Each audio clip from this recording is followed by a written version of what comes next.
आज हम एक बहुत ही दिलचस्प किताब की दुनिया में उतरने वाले हैं। ये डॉक्टर रे स्ट्रैंड की किताब है what your doctor doesn't know about nutritional medicine. और ये नाम ही अपने आप में एक बहुत बड़ा दावा करता है। बिल्कुल। और जो बात इस किताब को और भी दिलचस्प बनाती है वो है लेखक की अपनी कहानी। डॉक्टर स्ट्रैंड कोई ऑल्टरनेटिव मेडिसिन के समर्थक नहीं थे। वो एक पारंपरिक एकदम स्थापित डॉक्टर थे जिनका विश्वास सिर्फ और सिर्फ दवाओं पर था। हाँ, और फिर उनकी पत्नी लिज बहुत बीमार पड़ गईं। एग्जैक्टली। ये हिस्सा वाकई कहानी को एक अलग ही मोड़ देता है। उनकी पत्नी को फाइब्रोमाइल्जिया था और सालों के इलाज के बाद भी उनकी हालत बिगड़ती ही जा रही थी। और जब सारी पारंपरिक दवाएं एक तरह से जवाब दे गईं, तब डॉक्टर स्ट्रैंड ने, आप कह सकते हैं कि मजबूरी में, पोषण और सप्लीमेंट्स की दुनिया में झांकना शुरू किया। और उन्हें जो मिला उसने तो उनके प्रैक्टिस करने का तरीका ही बदल दिया। हाँ, और ये किताब उसी यात्रा का, उसी खोज का नतीजा है। ये एक बहुत बड़ा सवाल उठाती है। क्या हम जिन पुरानी और गंभीर बीमारियों से जूझ रहे हैं, जैसे कैंसर, हृदय रोग, गठिया, उनकी जड़ कहीं और है जिसे हम शायद नजरअंदाज कर रहे हैं? तो आज हमारा मिशन इसी दावे की तह तक जाना है। हम ऑक्सीडेटिव स्ट्रेस नाम के एक कॉन्सेप्ट को समझेंगे जिसे किताब 70 से ज्यादा बीमारियों का मूल कारण बताती है। हम्म। हम ये जानने की कोशिश करेंगे कि क्या हमारे शरीर के अंदर वाकई एक अनकहा युद्ध चल रहा है। चलिए इस विषय को परत दर परत खोलते हैं। और ये सिर्फ बीमारियों की बात नहीं है। ये किताब हमें स्वास्थ्य को देखने का एक बिल्कुल नया नजरिया देती है। दवाओं पर ध्यान केंद्रित करने के बजाय सेल्युलर न्यूट्रिशन की ओर, कोशिकीय पोषण की ओर। जिसका मतलब है कि हम शरीर की अपनी रक्षा और मरम्मत करने की ताकत को ही कैसे बढ़ा सकते हैं। बिल्कुल। इलाज करने के बजाय शरीर को ही इतना मजबूत बना देना। चलिए सबसे पहले तो इसी शब्द को पकड़ते हैं, ऑक्सीडेटिव स्ट्रेस। सुनने में ये काफी टेक्निकल लगता है। हाँ, लगता तो है। किताब में इसे समझाने के लिए एक कमाल का शब्द इस्तेमाल किया गया है, ऑक्सीजन विरोधाभास। ऑक्सीजन जो हमें जिंदा रखती है वो ही हमें धीरे धीरे अंदर से खत्म भी कर रही है। ये कैसे हो सकता है? ये सुनने में थोड़ा अजीब जरूर लगता है, पर इसके पीछे का जो विज्ञान है वो बहुत सीधा है। एक सेब का उदाहरण लेते हैं। आप एक सेब को काटकर छोड़ दें तो क्या होता है? वो भूरा होने लगता है। हाँ। या फिर लोहे को बाहर छोड़ दें तो उसमें जंग लग जाता है। ये ऑक्सीडेशन की प्रक्रिया है। किताब कहती है कि ठीक यही चीज हमारे शरीर की कोशिकाओं के अंदर हर पल हो रही है। हमारा शरीर अंदर से जंग खा रहा है। ये कल्पना तो थोड़ी डरावनी है, पर ये होता कैसे है? ये होता है फ्री रेडिकल्स की वजह से।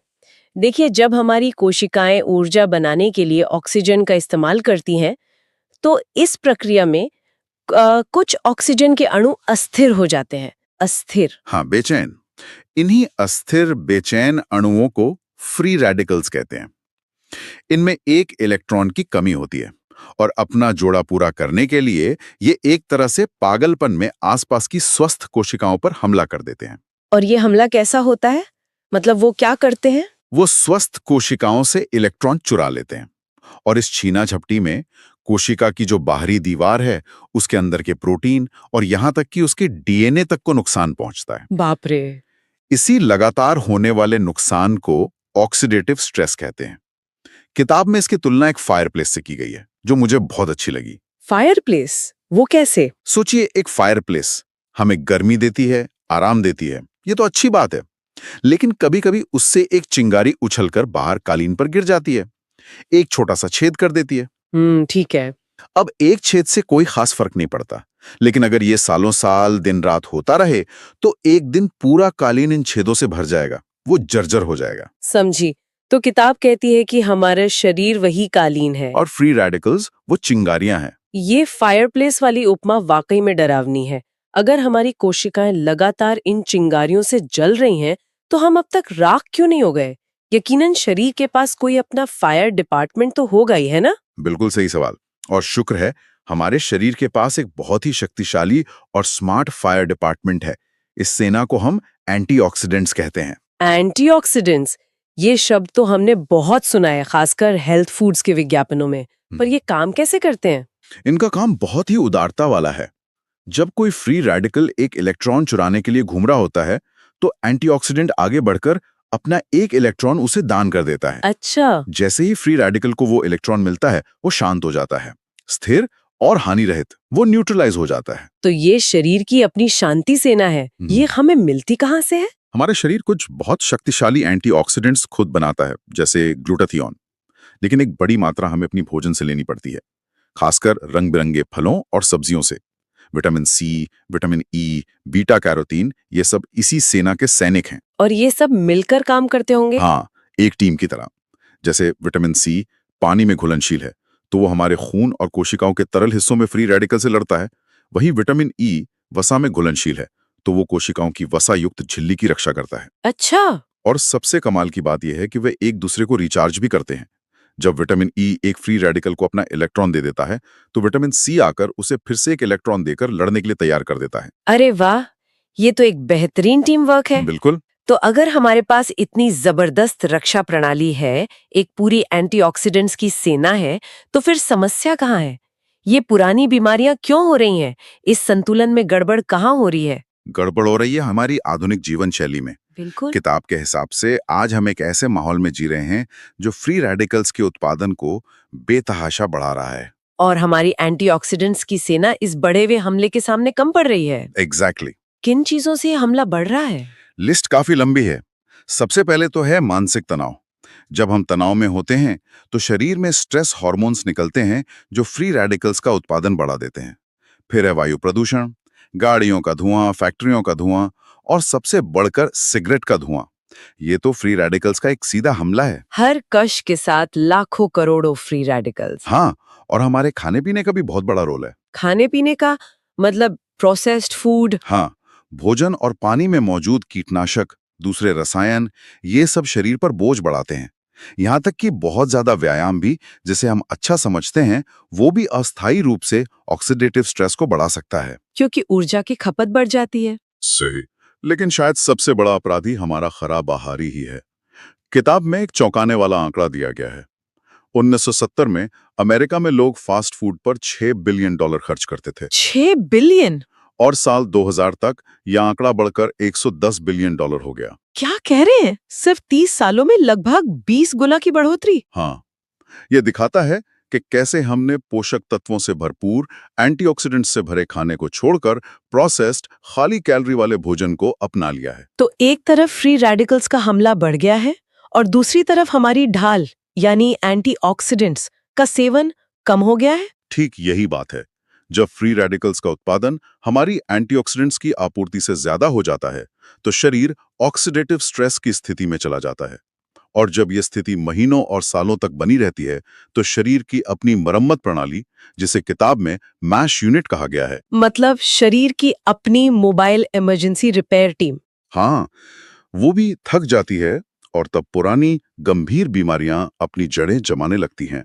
यहाँ से बात बहुत गंभीर हो जाती है। चलिए एक खास बीमारी का उदाहरण लेते हैं जिसे किताब में विस्तार से समझाया गया है, हृदय रोग। ये हिस्सा पढ़ते हुए मैं सच में चौंक गई।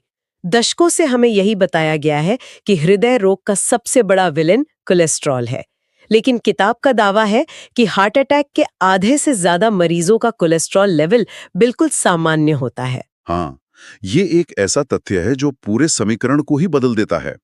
यह हमें सोचने पर मजबूर करता है कि अगर कोलेस्ट्रॉल ही मुख्य अपराधी नहीं है, तो शायद हम गलत दुश्मन से लड़ रहे हैं।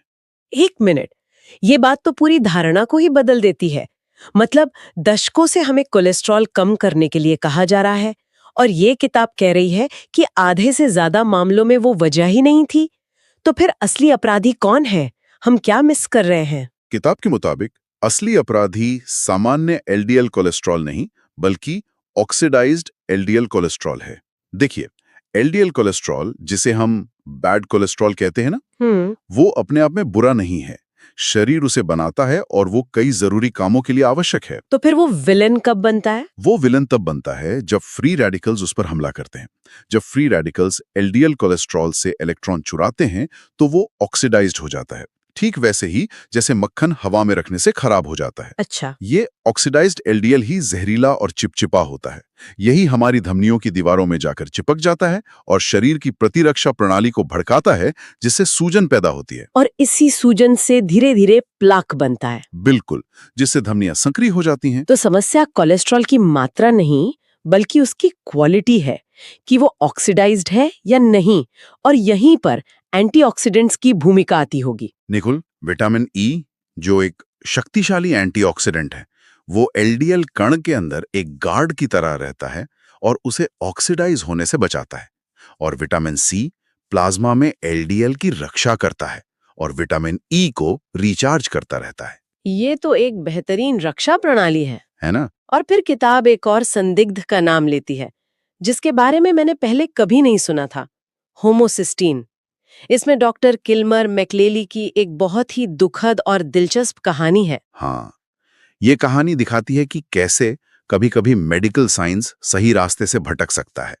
1960 के दशक में डॉक्टर मैकलेली, जो हार्वर्ड में एक रिसर्चर थे, उन्होंने पाया कि होमोसिस्टीन नाम के एक एमिनो एसिड का बढ़ा हुआ स्तर धमनियों को सीधे नुकसान पहुंचाता है। और हृदय रोगों का एक प्रमुख कारण है। लेकिन उस समय तो सारा ध्यान कोलेस्ट्रॉल पर था। सही कहा। उनकी खोज कोलेस्ट्रॉल थ्योरी के खिलाफ जाती थी। मेडिकल समुदाय ने उनकी बात को पूरी तरह से खारिज कर दिया। हुआ ये कि डॉक्टर मैकले को हार्वर्ड से अपनी नौकरी गंवानी पड़ी और उनका रिसर्च करियर लगभग तबाह हो गया। सिर्फ एक अलग विचार रखने के लिए। ये दिखाता है कि स्थापित चिकित्सा जगत में किसी नई सोच को चुनौती देना कितना मुश्किल हो सकता है, भले ही आपके पास सबूत हो। बिल्कुल। और विडंबना देखिए, दशकों बाद 1990s के दशक में दूसरे कई अध्ययनों ने उनकी बात को सही साबित कर दिया। आज ये एक स्थापित तथ्य है कि होमोसिस्टीन का बढ़ा हुआ स्तर हृदय रोग के लिए एक बड़ा खतरा है। लेकिन अच्छी खबर ये है कि इसे नियंत्रित करना बहुत आसान है। हाँ, बहुत आसान। शरीर विटामिन B6, B12 और फोलिक एसिड का इस्तेमाल करके बढ़े हुए होमोसिस्टीन को वापस सुरक्षित अमीनो एसिड में बदल देता है। मतलब इन साधारण विटामिन की कमी से ही होमोसिस्टीन का स्तर बढ़ सकता है। नहीं किए जा सकते और सस्ते होते हैं, इसलिए दवा कंपनियों की इनमें कोई खास दिलचस्पी नहीं है। कोलेस्ट्रॉल और होमोसिस्टीन की ये कहानी विज्ञान के स्तर पर तो समझ आती है, लेकिन क्या इसका असल जिंदगी में कोई प्रभाव दिखता है? मेरा मतलब है, क्या ऐसे मामले हैं जहां लोगों ने इन सिद्धांतों को अपनाया और सच में गंभीर बीमारियों को ठीक किया? किताब का सबसे शक्तिशाली हिस्सा शायद यही है, जहां लेखक वास्तविक जीवन की कहानियां बताते हैं। ये सिर्फ थ्योरी नहीं रहती, बल्कि जीती जागती हकीकत बन जाती है। सबसे पहली कहानी तो लेखक की अपनी पत्नी लिज की ही है। हमने शुरू में जिक्र किया था कि उन्हें फाइब्रोमाइल्जिया था। उनकी हालत कितनी खराब थी? उनकी हालत बहुत खराब थी। वो लगातार थकान और पूरे शरीर में भयानक दर्द से जूझ रही थीं। उनके लिए सुबह बिस्तर से उठना भी एक जंग जैसा था। जब उनकी हालत इतनी बिगड़ गई कि डॉक्टर भी जवाब देने लगे, तब डॉक्टर स्ट्रैंड ने उन्हें कुछ खास पोषण संबंधी सप्लीमेंट्स का एक कॉम्बिनेशन देना शुरू किया। और नतीजा क्या हुआ? नतीजा चौंकाने वाला था। सिर्फ कुछ ही हफ्तों में लिज की ऊर्जा लौटने लगी, उनका दर्द कम होने लगा। कुछ महीनों के अंदर उनकी सेहत में इतना नाटकीय सुधार हुआ कि वो अपनी सामान्य जिंदगी में वापस लौट आईं। जिस महिला के लिए चलना फिरना मुश्किल था, वो फिर से सक्रिय हो गई। ये डॉक्टर स्ट्रैंड के लिए एक टर्निंग पॉइंट रहा होगा। बिल्कुल। ये तो वाकई कमाल है। किताब में एक और कहानी है डेविड की, जिन्हें एक बहुत ही दुर्लभ न्यूरोलॉजिकल बीमारी थी। हाँ, डेविड को ल्यूकोएन्सेफेलोपैथी थी, जो मल्टीपल स्क्लेरोसिस जैसी एक बीमारी है। उनका शरीर धीरे धीरे उनका साथ छोड़ रहा था। वो व्हीलचेयर पर आ चुके थे और डॉक्टर कह चुके थे कि अब कुछ नहीं हो सकता, ये बीमारी लाइलाज है। मतलब एक तरह से उम्मीद खत्म हो चुकी थी। बिल्कुल। तब उन्होंने डॉक्टर स्ट्रैंड के बताए एंटीऑक्सीडेंट्स और विशेष रूप से ग्रेपसीड एक्सट्रैक्ट लेना शुरू किया। और जो हुआ वो किसी चमत्कार से कम नहीं था। धीरे धीरे डेविड की ताकत लौटने लगी। सच में? हाँ, कुछ समय बाद वो वॉकर की मदद से चलने लगे और फिर बिना किसी सहारे के वो व्हीलचेयर से उठकर अपने पैरों पर वापस आ गए थे। ये कहानी अविश्वसनीय लगती है। लेकिन एक मिनट, अगर इस तरह के सप्लीमेंट से इतना बड़ा बदलाव आ सकता है, तो ये हर न्यूरोलॉजिस्ट के क्लिनिक में क्यों नहीं है? क्या मेडिकल समुदाय बहुत धीमी गति से काम करता है, या इस कहानी का कोई और पहलू भी है? ये एक बहुत ही जरूरी सवाल है। किताब का तर्क ये है कि मेडिकल ट्रेनिंग पूरी तरह से दवाओं पर केंद्रित है। डॉक्टरों को पोषण के बारे में बहुत कम पढ़ाया जाता है। साथ ही सप्लीमेंट्स को दवाओं की तरह कठोर स्टडी से नहीं गुजारा जाता, इसलिए कई डॉक्टर उन्हें वैज्ञानिक नहीं मानते। लेकिन वेन की कहानी इस पर और भी रोशनी डालती है। वेन जो एक एथलीट थे, लेकिन उनका दिल फेल हो रहा था। हाँ, वेनकोकार्डियोमायोपैथी थी, जिसमें दिल की मांसपेशियां कमजोर हो जाती हैं।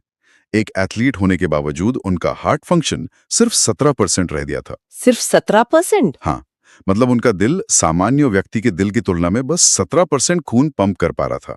डॉक्टर उन्हें हार्ट ट्रांसप्लांट लिस्ट में डालने की तैयारी कर रहे थे। और फिर? तब उन्होंने कोएंजाइम Q10 या QQ10 नाम का एक न्यूट्रिएंट सप्लीमेंट लेना शुरू किया। QQ10 हमारी कोशिकाओं के ऊर्जा घर यानी माइटोकॉन्ड्रिया के लिए ईंधन की तरह काम करता है। QQ10 ने उनके कमजोर दिल को वही ऊर्जा दी जिसकी उसे सख्त जरूरत थी।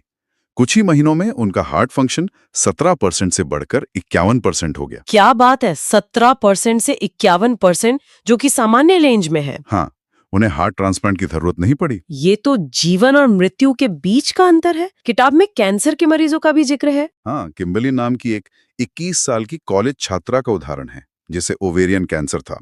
कीमोथेरेपी एक बहुत ही कठोर इलाज है। जो कैंसर कोशिकाओं के साथ साथ स्वस्थ कोशिकाओं को भी नष्ट कर देता है। बिल्कुल। किम्बली ने कीमो के साथ साथ एंटीऑक्सीडेंट सप्लीमेंट्स भी लिए। नतीजा ये हुआ कि उन्होंने कीमो के साइड इफेक्ट्स को बहुत अच्छी तरह से सहन किया। जहां दूसरे मरीज बुरी तरह बीमार पड़ रहे थे, वहीं किम्बली अपना कॉलेज का काम भी जारी रख पा रही थी। उनके डॉक्टर भी हैरान थे। तो इन सब बातों का निचोड़ क्या निकलता है? सुनने वालों के लिए इसका मुख्य संदेश क्या है? संदेश ये है कि हमारा शरीर लगातार एक अदृश्य युद्ध लड़ रहा है, फ्री रेडिकल्स और एंटीऑक्सीडेंट्स के बीच। और हमारी आधुनिक जीवन शैली ने दुश्मन की ताकत बढ़ा दी है और हमारी अपनी सेना को कमजोर कर दिया है। और इस युद्ध को जीतने का तरीका शायद महंगी और साइड इफेक्ट्स वाली दवाओं में उतना नहीं है, जितना शरीर की अपनी रक्षा और मरम्मत करने की क्षमता को बढ़ाने में है। जिसे किताब सेल्यूलर न्यूट्रिशन कहती है, एक स्वस्थ आहार, मध्यम व्यायाम और शरीर की जरूरतों के अनुसार उच्च गुणवत्ता वाले पोषण संबंधी सप्लीमेंट्स। ये हमें अपने स्वास्थ्य के प्रति एक निष्क्रिय रवैये से हटाकर एक सक्रिय भूमिका निभाने के लिए प्रेरित करता है। हाँ, यह सिर्फ बीमारी का इंतजार करने और फिर उसका इलाज करने के बारे में नहीं है। यह हर दिन सेल्यूलर स्तर पर जीवन स्वास्थ्य को बढ़ावा देने के बारे में है। और हम आज की चर्चा को सुनने वालों के लिए एक विचार के साथ समाप्त करते हैं। क्या स्वास्थ्य सेवा का असली भविष्य बीमारियों के विकसित होने के बाद उनका इलाज करना है, या उस सेल्यूलर स्तर के नुकसान को रोकना है जहां से वे शुरू होती हैं?